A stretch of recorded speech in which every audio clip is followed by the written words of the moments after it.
Namaste, Namaskar.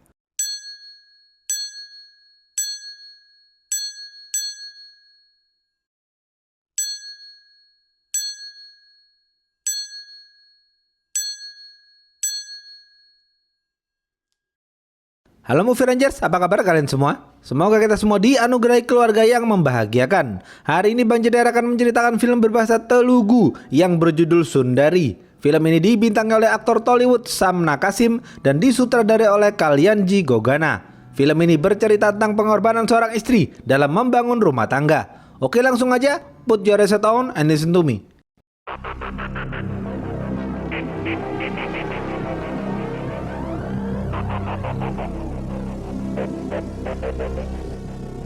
Pemeran film ini antara lain, Prabu adalah seorang engineer sukses yang bekerja dengan gaji besar. Sundari adalah istri Prabu. Anita adalah tetangga Prabu. Rites adalah teman Prabu.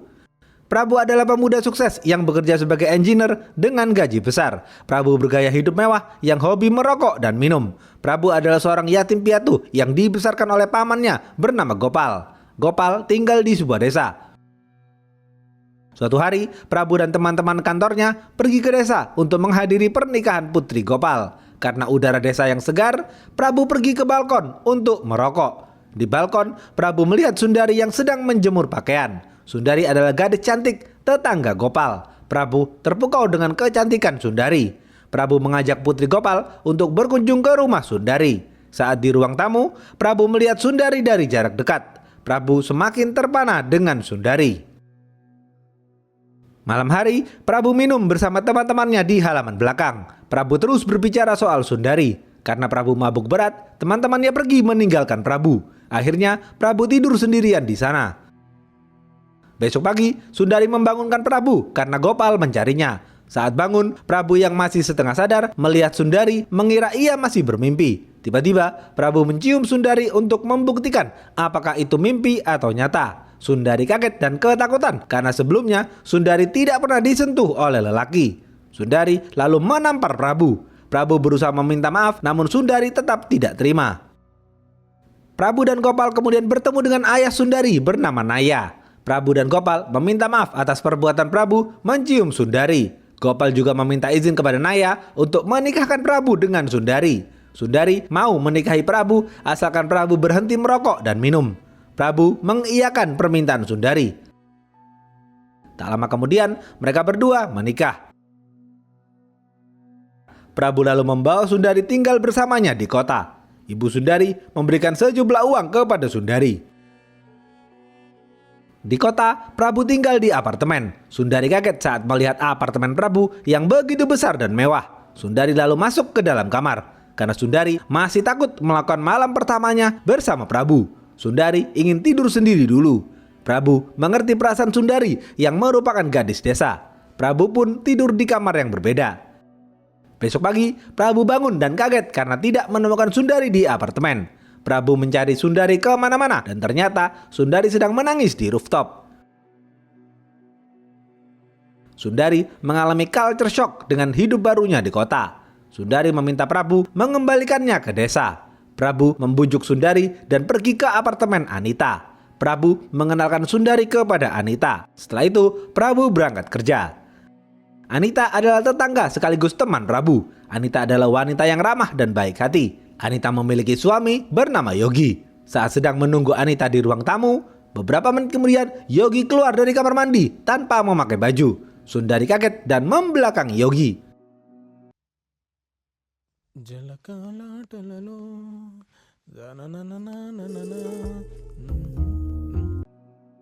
Yogi memuji kecantikan Sundari. Anita dan Sundari lalu mengobrol di apartemen Sundari. Sundari curhat kepada Anita. Anita memberi saran kepada Sundari agar tidak takut melakukan malam pertama dengan Prabu. Karena Prabu adalah suami sah Sundari. Jika seorang istri sudah melakukan malam pertama dengan suaminya, sang istri akan merasa lebih nyaman saat bersama suaminya. Malam hari, Sundari menyambut Prabu yang baru saja pulang dari kantor dengan senyuman manis. Sundari juga membuatkan Prabu minuman hangat. Tiba-tiba, Rites datang untuk meminjam game Prabu. Rites adalah tetangga sekaligus teman Prabu. Rites terpukau melihat kecantikan Sundari. Setelah Rites pergi, Sundari dan Prabu melakukan malam pertama. Sekarang Sundari merasa lebih nyaman dengan Prabu. Semakin hari, mereka berdua sering menghabiskan malam bersama. Mereka berdua menjadi dekat satu sama lain.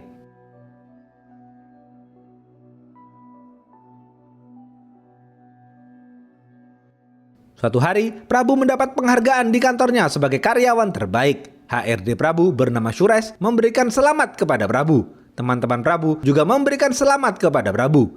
Prabu merasa senang dan ingin mengadakan pesta. Prabu menelpon Sundari untuk meminta izin mengajak teman-temannya pesta di apartemennya. Prabu juga meminta tolong kepada Sundari agar membeli ayam untuk pesta nanti malam. Sundari lalu bertanya kepada Anita di mana dia bisa membeli ayam. Anita memberitahu Sundari lokasi restoran ayam tersebut. Sundari lalu turun ke bawah dan pergi ke restoran itu. Namun Sundari bingung mencari jalan ke restoran itu. Tiba-tiba Rites datang dan menawarkan diri untuk mengantar Sundari. Rites lalu mengantar Sundari berjalan kaki ke restoran. Malam hari, Prabu pulang bersama Suresh dan teman-temannya untuk berpesta di apartemen. Sundari menyambut mereka dan menghidangkan makanan. Suresh terus memperhatikan lekuk tubuh Sundari dan berbisik kepada Prabu bahwa Sundari sangat cantik dan seksi. Mendengar hal itu, Prabu marah dan membanting gelas.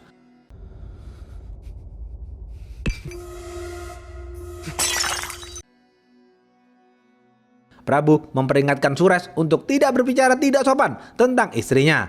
Suresh kaget mendengar ancaman Prabu.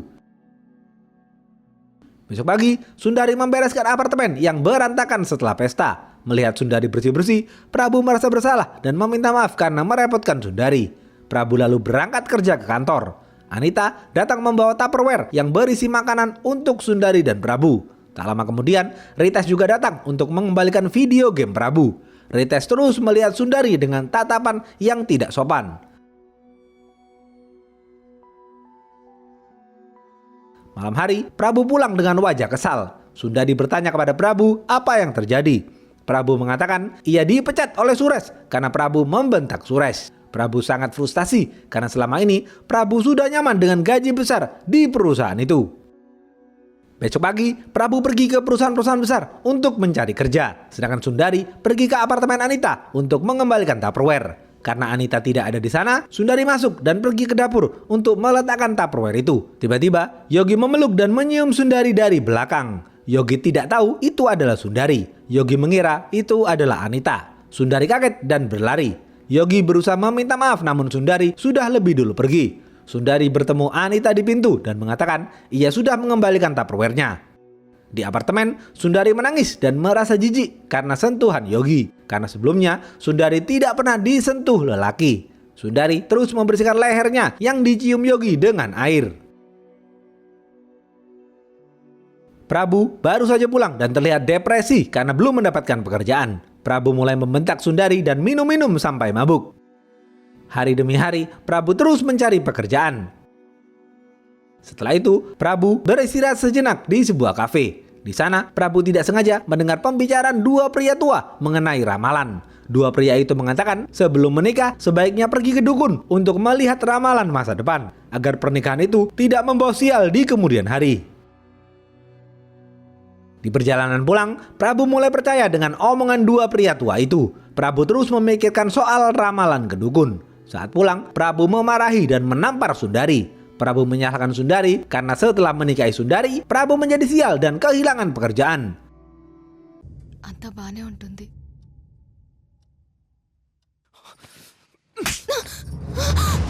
Sundari kaget dan menangis mendengar cacian Prabu. Sundari menelpon ayahnya dan menceritakan apa yang terjadi. Sang ayah justru menyarankan Sundari pergi ke dukun untuk membuktikan tuduhan Prabu salah. Tanpa sepengetahuan Prabu, diam-diam Sundari pergi ke dukun untuk meminta nasihat. Sundari menceritakan Prabu yang kehilangan pekerjaan setelah menikah dengannya. Si dukun mengatakan harus ada pengorbanan besar yang dilakukan Sundari jika Sundari ingin Prabu mendapatkan pekerjaan lagi. Si dukun meminta Sundari untuk tidur dengan pria lain. Sundari kaget mendengar hal itu. Sundari kemudian kembali pulang. Sundari menangis dan terus memikirkan ucapan si dukun. Beberapa hari kemudian, Sundari berjalan santai dengan Anita. Sundari bertanya kepada Anita mengenai sikap Prabu. Anita menceritakan, Prabu memang terobsesi dengan gaji besar. Bahkan dahulu, saat Prabu belum mendapatkan pekerjaan, Prabu pernah 2 kali mencoba bunuh diri. Karena gaya hidup Prabu yang mewah, Prabu mulai kehabisan uang. Agar tetap mendapatkan uang, Prabu menjual beberapa perabotan apartemennya. Prabu juga berniat menjual kalung emas Sundari yang ia berikan saat pernikahan. Sundari tidak mempunyai uang, namun Sundari berniat membantu. Sundari kemudian menelpon ayahnya untuk meminta uang, tetapi ayahnya tidak mempunyai uang.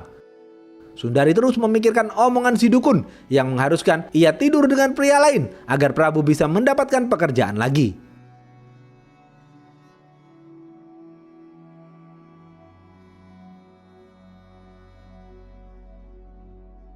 Akhirnya, besok pagi Sundari menggunakan uang pemberian ibunya untuk membeli mini dress dan sepatu hak tinggi. Sundari mengenakan mini dress itu untuk memikat lelaki lain, namun tak lama kemudian Sundari tidak sanggup melakukannya. Sundari berlari pulang hingga terjatuh. Sundari masuk ke dalam kamarnya dan menangis terseduh-seduh. Sundari juga merobek mini dress itu. Malam hari, Sundari sedang masak di dapur, sedangkan Prabu dan Sures minum di ruang tamu. Prabu meminta maaf atas perkataan kasarnya waktu itu. Sures menerima maaf Prabu dan akan memperkerjakan Prabu lagi di kantornya. Prabu berterima kasih kepada Sures dan mereka berdua minum bersama. Sures meminta izin untuk cuci tangan dan Prabu menyuruhnya untuk cuci tangan di dapur. Prabu pergi ke kamarnya saat Sures mencuci tangan. Sures menatap Sundari dengan pandangan yang tidak sopan. Sundari yang hanya berdua dengan Sures merasa takut dan berteriak memanggil Prabu. Prabu langsung datang dan memarahi Sundari karena berteriak. Setelah itu, Sures pulang ke rumahnya. Sundari terus memikirkan nasihat si dukun. Besok pagi, Sundari pergi berbelanja dan bertemu dengan Rites. Rites mengantarkan Sundari berbelanja naik motor. Sundari mulai berpikir tidur dengan Rites untuk menuruti nasihat si dukun. Sundari meminta Rites mengantarkan belanjaannya sampai apartemen. Sundari lalu memberikan kode kepada Rites bagaimana jika Sundari ingin menghubungi Rites. Rites yang sudah tahu maksud Sundari langsung memberikan Sundari sebuah handphone. Rites mengajari Sundari menggunakan handphone itu seperti menelpon dan mengirim foto. Malam hari, secara sembunyi-sembunyi, Sundari mengirim foto selfie seksinya kepada Rites. Sundari kemudian menangis karena dari lubuk hatinya ia tidak mau melakukan itu. Namun semua ini ia lakukan agar Prabu mendapatkan pekerjaan lagi.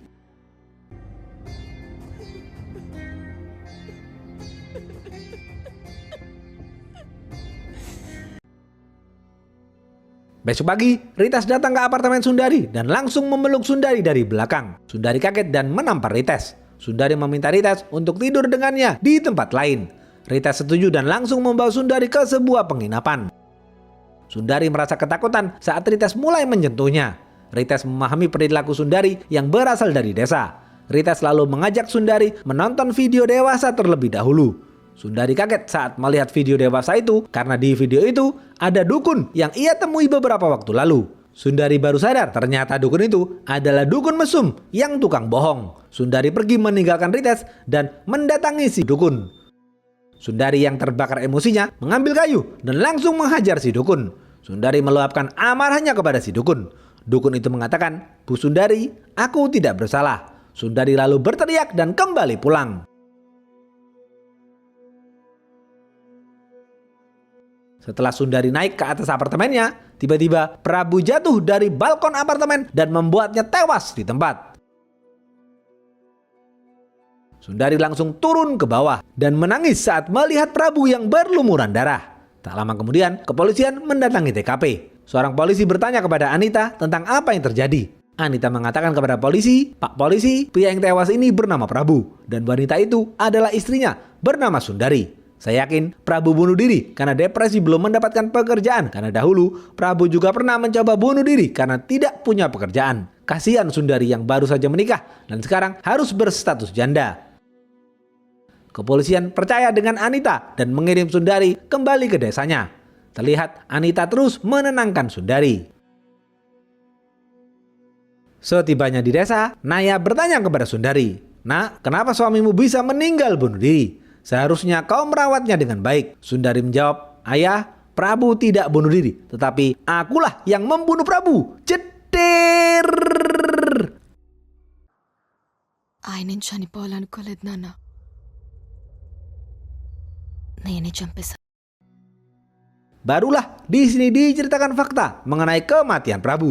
Ketika Sundari pulang setelah menemui si dukun, Prabu mabok sendirian di apartemen. Prabu marah-marah tidak jelas dan bertanya dari mana saja Sundari. Sundari hanya terdiam membisu.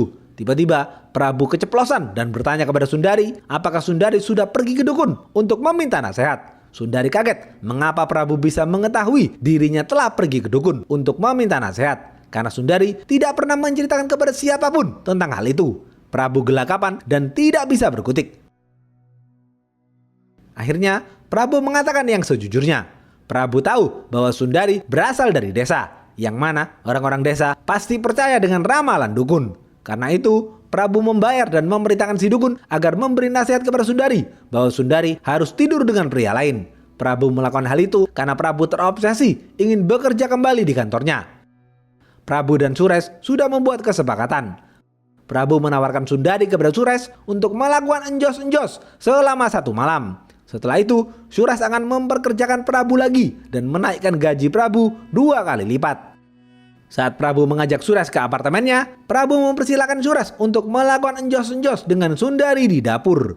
Prabu sengaja bersembunyi di dalam kamarnya terlebih dahulu. Namun karena Sundari berteriak, semua rencana itu menjadi gagal. Karena yang Prabu inginkan hanyalah gaji besar. Dengan gaji besar, Prabu bisa bahagia. Bagi Prabu yang merupakan orang kota, melakukan enjos-enjos dengan orang lain adalah hal biasa. Namun bagi Sundari yang merupakan gadis desa, itu adalah dosa besar. Prabu memberikan Sundari waktu untuk berpikir sejenak. Prabu kemudian pergi ke balkon untuk merokok. Sundari yang terbakar emosinya langsung berjalan ke balkon dan mendorong Prabu jatuh ke bawah hingga tewas.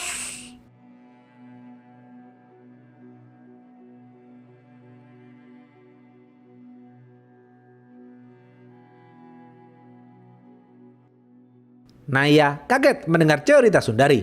Naya mengatakan bahwa ia akan malu kepada warga desa karena menantunya meninggal dunia bunuh diri. Naya lalu bertanya kepada Sundari, "Anakku, apa yang akan kau lakukan setelah ini?" Sundari menjawab, "Ayah, ibu, aku tidak menyesal telah membunuh Prabu. Aku juga tidak peduli dengan warga desa. Karena setelah ini, aku akan berjuang untuk menghidupi anakku." Ternyata Sundari sedang mengandung anak Prabu.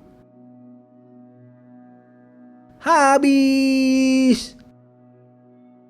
Apa pesan dari film ini? Yang pertama, seorang suami harus menghargai perjuangan seorang istri dalam bahtera rumah tangga. Seorang suami tidak boleh sedikit pun menyakiti hati seorang istri dengan berkata kasar, apalagi sampai memukul. Seorang suami harus memperlakukan istrinya dengan baik.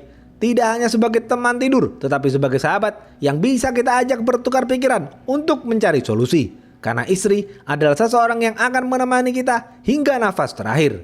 Yang kedua, di zaman modern ini sudah bukan waktunya lagi kita percaya dengan dunia perdukunan. Jika kita mempunyai masalah, sebaiknya kita tetap berusaha mencari jalan keluar yang disertai kesabaran. Dan jangan lupa untuk selalu berdoa kepada Tuhan, karena Tuhan pasti memberikan jalan keluar. Oke, segitu aja video kali ini. Stay watching and see you.